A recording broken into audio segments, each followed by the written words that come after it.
보스 힐먼이 지은 일터사육이라고 하는 책이 있습니다. 그 책에 보면 직장을 다니는 그리스도인들에게 사탄이 던지는 시험과 속임수가 무엇인지 세 가지를 소개하고 있습니다. 그 세 가지를 여러분에게 소개합니다. 제일 첫 번째는 우리의 직업은 신령하지 않다. 그것은 단지 생계나 교회에 드리는 헌금을 바치기 위한 돈벌이 수단에 불과하다. 이게 첫 번째 시험이라는 것입니다. 사랑하는 성도 여러분, 우리가 생계를 위해서 직장을 다니십니까? 또 하나님 앞에 헌금하기 위해서 여러분 직장을 이용하고 계십니까? 그것은 사탄의 시험입니다. 두 번째는 우리의 세속적인 직업과 교회의 사역을 별개시키는 것입니다. 신앙은 신앙 따로, 직업은 직업 따로. 교회에서는 집사처럼, 세상에서는 집사 아닌 것처럼. 이렇게 살아가는 것이 바로 사탄이 우리에게 던지는, 직장인에게 던지는 두 번째 시험입니다. 세 번째는 직업은 무의미하면서 노동은 저주받은 활동이다. 이렇게 생각하고 계셨다면 그것 또한 사탄의 시험이라는 사실입니다. 대다수의 그리스도인들을 보면, 우리 교인들을 보면 직장을 다 다니고 있습니다. 그런데 자기 직장에 다니는 의미를 알고 있는 분들은 참 드뭅니다.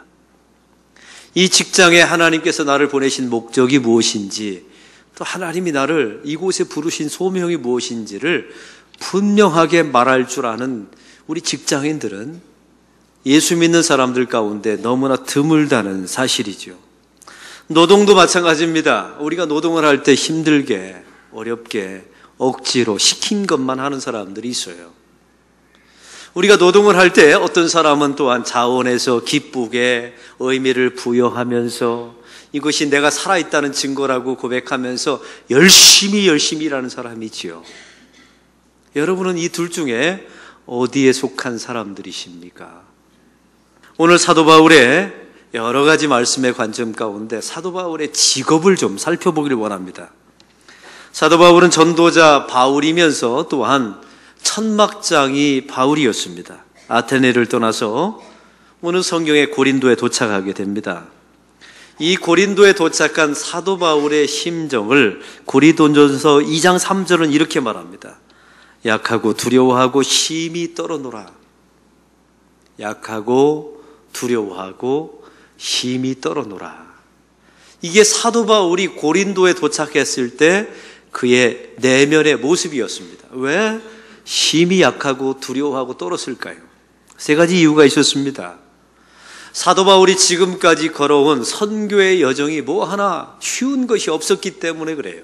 가는 곳마다 핍박을 맞고 두드려 맞았습니다. 그러니 이게 쉬울 리가 없는 것 아닙니까? 두 번째 이유가 있었습니다. 바로 방금 전에 있었던 아테네 도시 안에서 복음을 증거했었죠. 그런데 교회를 설립하는데 실패해버리고 맙니다. 사람들은 실패를 경험하면 주눅들기 마련입니다. 그리고 세 번째 이유가 있습니다. 거대한 상업도시인 고린도에 도착을 했습니다. 그런데 문제가 한 가지 있는 겁니다. 이 사도 바울이 먹을 것, 입을 것, 잘 것이 없는 거예요. 그래서 사도 바울은 이렇게 말합니다. 나는 약하고 두려워하여 심히 떨었노라.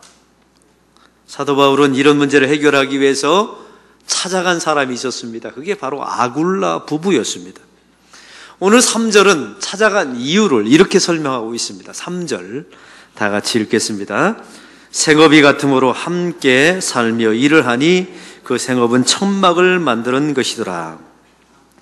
바울과 아굴라 부부가 만난 이유가 있었습니다. 생업이 같았답니다. 그 생업은 천막장이었습니다.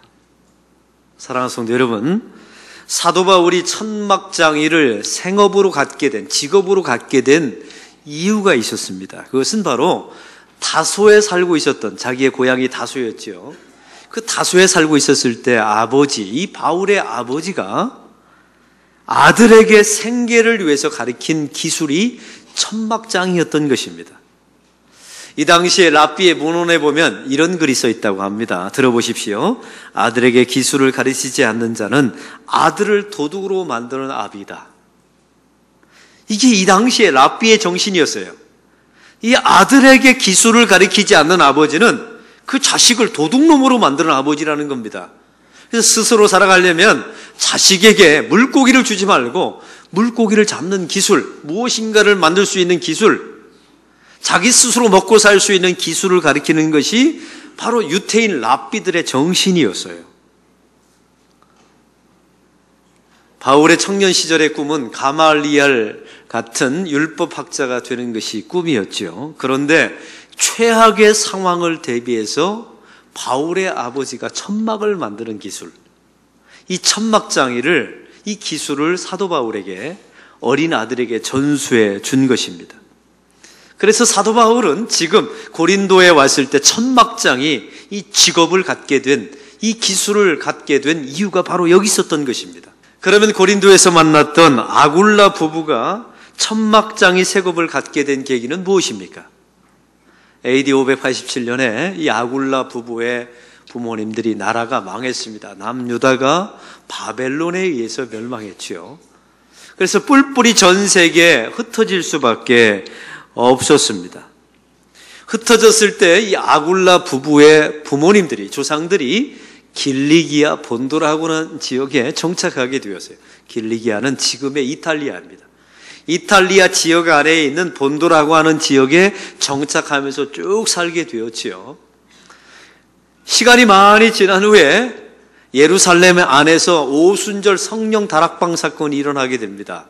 그때 사도 바울이 설교를 하게 될 때 이 성경에 나와 있는 아굴라와 아굴라 부모들이 예루살렘에 방문해서 그 베드로가 전한 복음을 듣게 돼요. 그리고 그들은 거듭나서 유대인에서 개종해서 기독교인이 된 것이죠. 이 아굴라 부부는 바로 이때 로마로 이주하게 됩니다. 로마에 이주해서 그들은 천막을 만드는 장사를 하면서 살아가게 됩니다. 왜냐하면 이 로마 시대 안에는 원형 경기장에서 수많은 스포츠 경기가 있었고 효가 많았습니다. 당연히 햇볕을 가릴 수 있는 채양막이 필요한 것 아닙니까? 그래서 천막을 만드는 일은 돈벌이가 좀 되었나 봐요. 그래서 아굴라 부부가 돈벌이를 위해서 천막장이가 된 것입니다. 그런데 마침 로마에서 어떤 일이 일어났습니까? 유대인들의 폭동이 일어났지요. 클라디우스 황제가 로마에 거주하고 있는 모든 유대인들을 다 쫓아내버리고 맙니다. 이게 얼마나 기가 막힌 일입니까? 이 로마에 이주해 왔어요. 그리고 재산을 벌고 좀 살만했습니다. 이 아굴라 부부가 말이죠. 근데 자기는 폭동에 참가하지도 않았는데 유대인이란 이유 때문에 로마의 모든 재산을 다 놔두고 도망갔어야만 했습니다. 바로 그곳이 고린도였던 것입니다. 이 고린도로 도망온 아굴라 부부는 할 수 있는 게 천막을 만드는 것밖에 없었어요. 그래서 다시 천막 장사를 하게 된 것입니다. 보십시오. 하나님께 쓰임받았던 모든 사람들은 다 자기 자신의 직업이 있었습니다. 놀고 있을 때 부름받은 사람은 단 한 명도 없어요. 세리에서 열심히 일했던 세리 마태를 부르신 겁니다. 밤새도록 베드로가 고기를 잡았을 때, 잡지 못했을 때 예수님께서 부르셨죠. 베드로는 고기 잡을 때, 마태는 세관에 있을 때, 바울은 다메섹으로 예수 믿는 사람들을 잡으러 갈 때, 모세는 호렙산에서 목자로서 양을 돌볼 때 하나님께서 그들을 부르셨다는 사실입니다. 하나님께 부름받기를 소망하는 사람들은 노동의 자리에 있어야 합니다. 할렐루야. 그러면 기독교인들에게, 성도들에게 노동과 직업은 무엇일까요? 이 노동과 직업은 하나님의 저주로 나타난 현상이 아닙니다. 예수 믿는 사람들은 항상 이걸 잊지 마셔야 돼요. 하나님의 영광을 위하여 사용되어져야 되는 것이 우리의 노동이며 우리의 직업입니다. 생계수단이 아닙니다. 우리의 직업 안에 하나님의 부르심이 있습니다. 하나님께서 우리의 인생에 주신 의미와 목적이 있습니다. 내가 돈 많이 벌어서 하나님께 헌금하면 된다. 그거는 결과일 뿐이지 목적은 아닙니다. 하나님은 일터에서도 여러분과 함께 하십니다. 하나님은 일터에서도 여러분을 통해서 경배 받으시길 원합니다. 하나님이 여러분의 인생, 여러분의 직업, 여러분의 노동에 개입할 때 그때서야 여러분의 노동이 기쁜 노동이 되고 의미 있는 노동이 되는 겁니다. 하나님 앞에 목적 있는 노동으로 회복되는 역사가 일어나게 될 줄로 믿습니다. 나는 하나님을 예배하는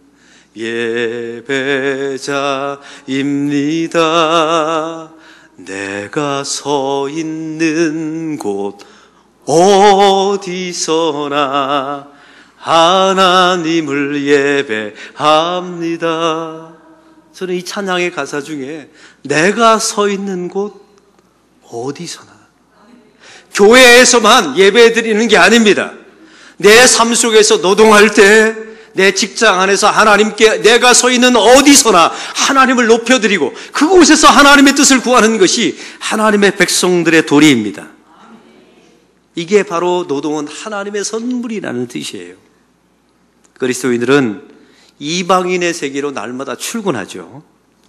직장은 기독교인의 가치와 세계관이 전혀 통하지 않는 곳입니다. 말이 통하지 않습니다. 얼마나 답답한지 몰라요. 직장 생활하다가 스트레스 받고 오늘 한 교인을 만났는데 머리가 이렇게 다 빠져있는 교인들을 만났어요. 참 가슴이 너무너무 아팠습니다.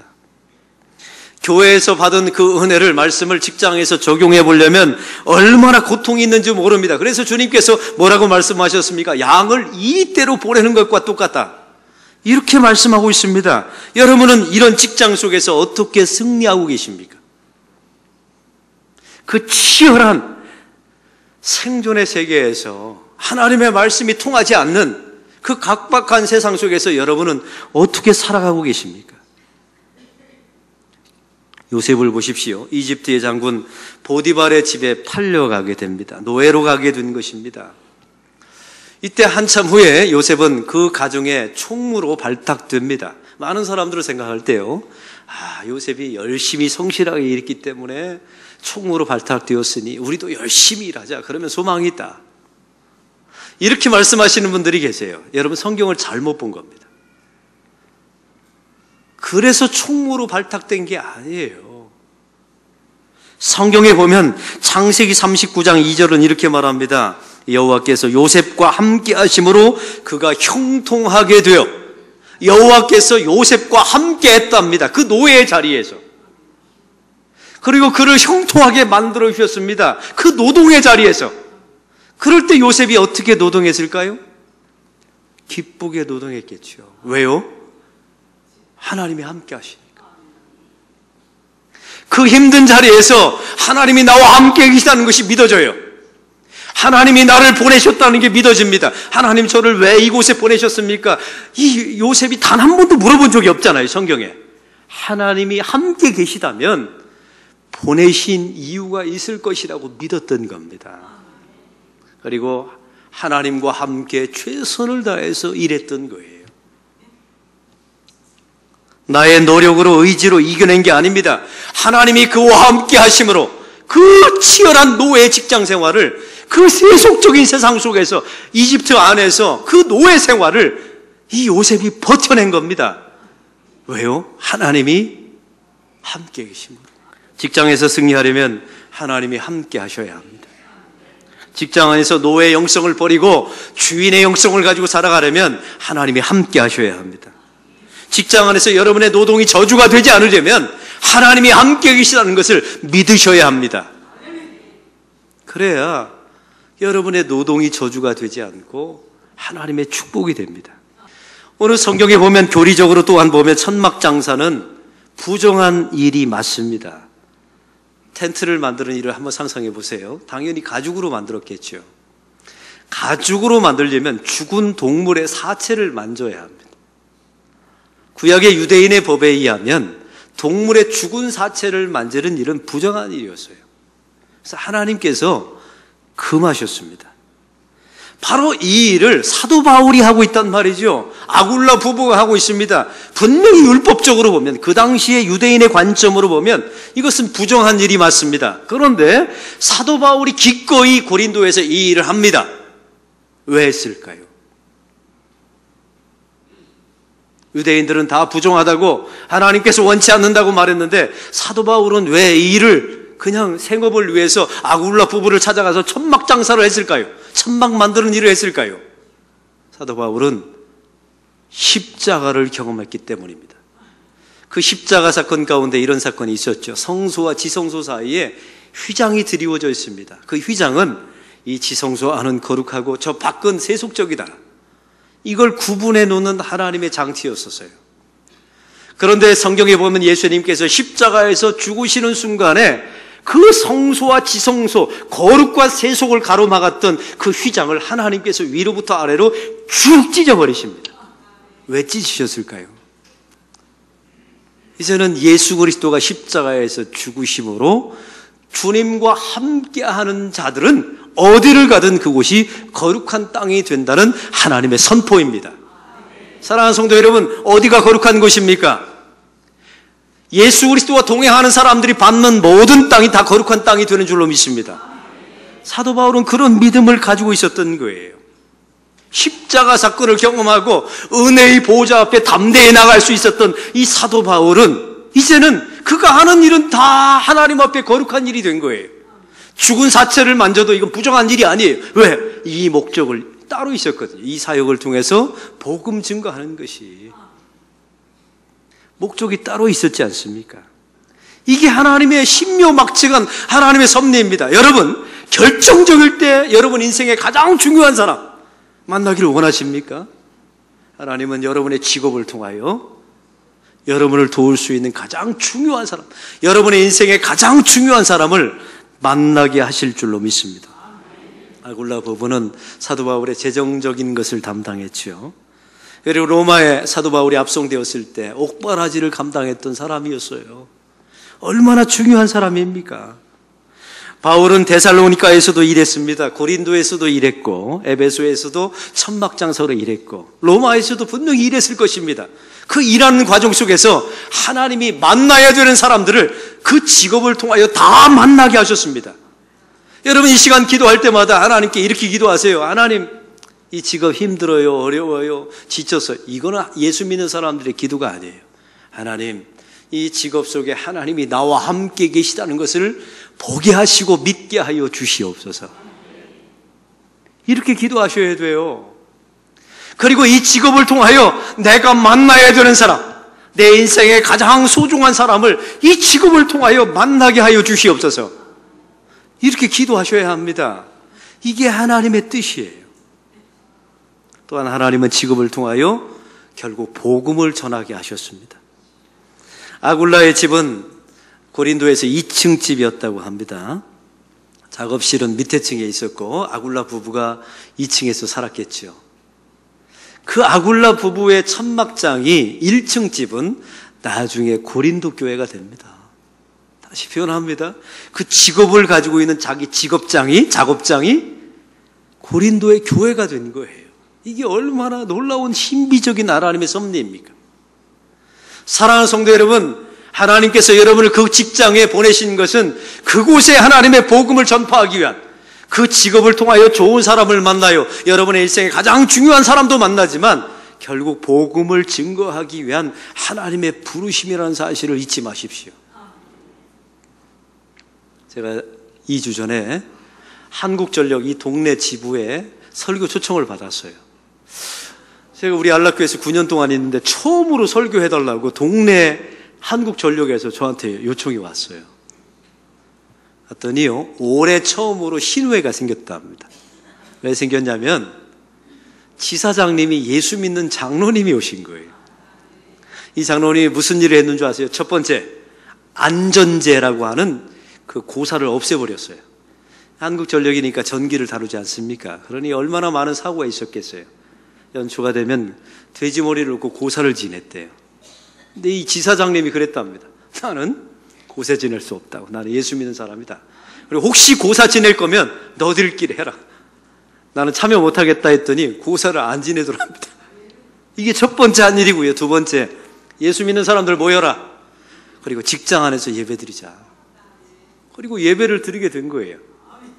더 놀라운 것은 제가 갔을 때 부활절, 그 다음 주일이 부활절인데 달걀 싸차고 의논하고 계시더라고요. 그래서 믿지 않는 직원들에게 달걀 주면서 예수님 부활하셨습니다. 이거 말하자고. 그리고 믿지 않는 사람들을 그 직원 예배 매주마다 한 명씩 초청해서 예배드리고 함께 식사를 하고. 보십시오. 이러라고 하나님께서 여러분을 직장에 보내주신 겁니다. 직장 안에서 예배만 드리고 일은 하지 않고 그러지 않아요. 그들은 점심시간에 쪼개어서 예배를 드렸어요. 남들 다 점심 먹고 쉬는 시간에 그들은 예배 드리고 점심 드시더라고요. 자기 직장 생활에 어떤 방해도 되지 않았습니다. 그러나 그 직장 안에서 하나님을 예배하는 겁니다. 그 직장 안에서 하나님의 방식이 통하기를 위해서 기도하는 사람들이었어요. 아굴라 집이 그랬다는 사실입니다. 바로 이것이 직업을 하나님께서 소명으로 생각하시는 이유가 바로 여기 있습니다. 직업이 여러분의 소명인 겁니다. 할렐루야. 여러분은 생각할 때 목사만 소명이라고 생각해요. 장로님으로 집사님으로 부르신 것만 소명이라고 생각합니다. 아니요. 개혁교회 전통은 여러분의 직업이 소명인 겁니다. 하나님은요, 여러분을 부르시기 전에 수많은 경험을 시키세요. 그리고 그 경험이 쌓여서 직업이 되고 그 직업 속에 하나님의 부르심이 있는 겁니다. 하나님은 마구잡이로 사람을 쓰지 않으세요. 따라해 봅시다. 하나님은 마구잡이로 사람을 쓰지 않으십니다. 하나님은 여러분의 경험을 다 모아서 그것을 직업으로 만들어주세요. 그 직업을 통해서 하나님의 부르심을 갖게 되는 겁니다. 사랑하는 성도 여러분, 하나님은 사람을 마구잡이로 쓰지 않습니다. 사도 바울을 보십시오. 갈라기아 디도 사람이었습니다. 이 사람은 헬라어를 능통했던 사람이죠. 히브리어를 알았습니다. 로마 시민권이 있었습니다. 그리고 천막 장사 기술이 있었어요. 천막을 만드는 기술이 있었습니다. 하나님께서 이 사람을 어떻게 쓰십니까? 전 세계 열방을 전도하는 일에 하나님께서 사도 바울을 쓰십니다. 이 네 가지를 다 갖추고 있었어요. 하나님은 마구잡이로 사람을 쓰시는 분이 아니십니다. 베드로를 보십시오. 어부였습니다. 밤새도록 고기를 잡았어요. 낚시꾼이 아니었어요. 여러분, 낚시꾼은 혼자 낚시하는 사람이죠. 근데 어부는 함께하는 사람이에요. 예수님이 그를 만났을 때 뭐라고 대답하십니까? 말씀하십니까? 내가 너로 사람 낚는 어부가 되게 하리라. 어부는 똑같아요. 그러나 대상을 바꿔주십니다. 사람으로 바꿔주시죠. 하나님은 마구잡이로 사람을 쓰시는 게 아니었던 것입니다. 직업이 소명이었던 거예요. 그 베드로와 바울이 경험했던 모든 과거의 경험들이 직업이 되었고 그 직업이 하나님의 부르심이 되었던 것입니다. 사랑하는 성도 여러분, 여러분의 직업은 밥벌이 수단입니까? 하나님의 부르심이 있는 소명입니까? 의미를 가지고 목적이 있습니다. 하나님의 부르심이 있습니다. 하나님은 마구잡이로 여러분에게 직업을 주신 게 아니에요. 여러분이 가지고 있는 모든 인생의 경험을 통하여 여러분에게 맞는 직업을 주셨습니다. 하나님의 부르심이 있습니다. 지금 힘들고 어려울지라도 그 자리에 하나님이 함께 하십니다. 기쁘게 즐겁게 노동은 하나님의 저주가 아닙니다. 하나님이 나에게 주신 축복이요 은총이요 기회입니다. 제가 일주일 내내 지금 이석증을 앓고 있습니다. 지금 너무나 어지럽고 사실은 온 귀가 막혀서 이 스피커 소리가 나오질 않아요. 사실은 이번 주일 설교를 우리 부목사님에게 맡길까 생각하다가 이런 마음이 드는 겁니다. 이 귀한 일을 왜 남에게 맡겨? 그래도 이 귀한 일을, 이 즐겁고, 이 신나고, 설교하면 하나님이 힘 주실 거야. 이런 마음들이 막 주시더라고요. 그래서 제가 지금 스피커 소리 하나도 안 들리는데, 지금 귀가 다 막혀 있는데도 제가 여러분에게 온 힘을 다해서 말씀을 선포하죠. 오늘 이 설교가 저에게 얼마나 큰 기쁨을 주는지 몰라요. 이 설교는 저에게 노동이 아닌 겁니다. 하나님께서 저를 회복시켜주는 일에 하나님께서 이 설교와 목회를 하나님께서 쓰임받은 줄로 믿습니다. 이게 하나님의 소명이며 부르심입니다. 이 부르심 따라 여러분의 직업과 여러분의 노동이 하나님 앞에 쓰여지는 놀라운 역사가 있기를 축원합니다.